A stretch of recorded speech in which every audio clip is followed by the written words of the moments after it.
Cultural factors of the American welfare state. Americans have an optimistic faith in simple solutions, although simple solutions don't remedy complex problems. For example, poverty is linked to structural causes. However, it is fought with ineffective, simple solutions like Social Security, government regulations, and the war on poverty. Americans launch new social problems with fanfare. When programs don't fix the problems, they are criticized and discontinued, and the cycle starts again. Programs are typically not successful when they are poorly funded and implemented. To address social problems, networks of programs are needed. It is hard for social programs to succeed if there are no reforms to improve economic and social status of disadvantaged persons. Jefferson wanted Americans to avoid the dangers of a class-structured society. He hopes this would occur due to access to frontier lands, speed of industrialization, economic growth, and the prosperity of many Americans.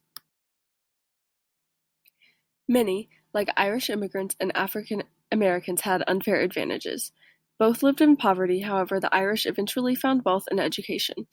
For African Americans, public education was not available, and consequently, without literacy, neither were many jobs.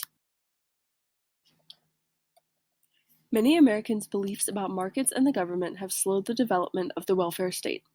Americans have idealized private markets and think they work best when left alone. This idea promotes opposition to factory regulations, taxes, redistribution of resources, public works, and economic planning. Evidence suggests that unregulated markets are not in the best public interest. Workers, consumers, and investors are often victimized. People of color and women disproportionately suffer economically, and there is not an equal distribution of wealth. 18th century Europeans and American aristocrats thought that the leadership of social elites was necessary. Benjamin Franklin argued that the affluence of the upper class is needed to support the poor.